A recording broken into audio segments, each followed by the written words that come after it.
In this video, you'll learn how to use Microsoft Planner to manage projects in a clear, visual way so your work feels organized instead of overwhelming. We'll walk through choosing the right plan, structuring your project, making the most of task cards, and then tracking progress so nothing slips through the cracks.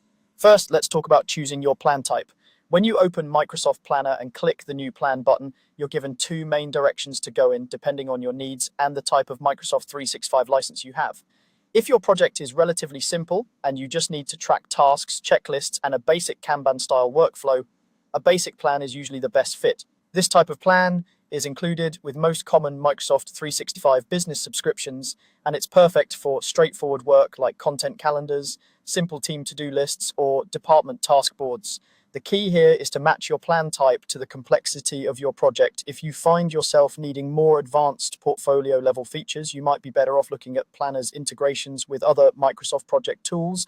But for many teams, the basic plan is exactly what they need. Once your plan is created, it's time to structure your project so that information is easy to find and tasks are grouped in a meaningful way. Planner gives you several core elements to work with. Buckets are where you start. Think of buckets as the vertical columns on your board.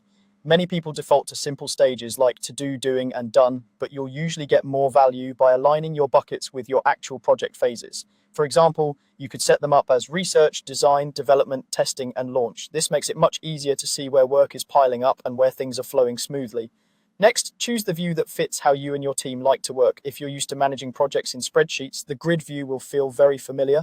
It shows your tasks in a table layout, which is great for quickly adding lots of tasks, assigning due dates, setting priorities, and adjusting details in bulk.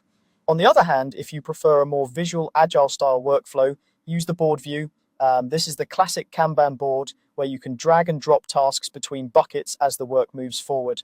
Many teams switch back and forth using grid view for setup and board view for day-to-day execution. Now let's look at task cards, because each task in Planner can hold much more than a title and a checkbox. When you click on a task to open its card, you can add a checklist. This is ideal for breaking a larger deliverable into smaller, manageable steps, so whoever is assigned that task doesn't feel overwhelmed.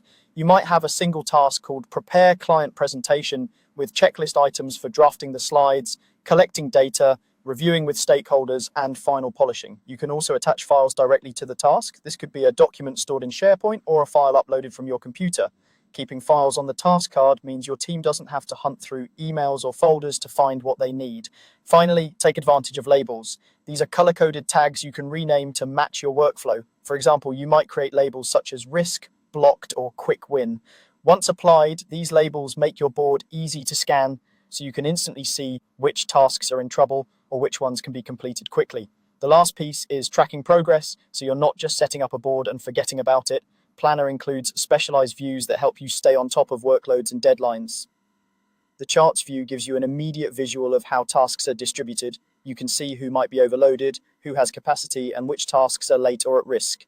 This is especially useful in team check-ins and status meetings because it shifts the conversation from guessing to data-driven decisions. Then there's the schedule view, which lays your tasks out on a calendar. This is where you'll catch problems like 3 major deadlines all landing on the same Friday. By seeing your work on a timeline, you can balance due dates more realistically, move tasks around, and avoid last-minute crunches. Using these views regularly turns Planner from a simple task list into a real project management tool, helping you and your team stay aligned, proactive, and in control of your projects.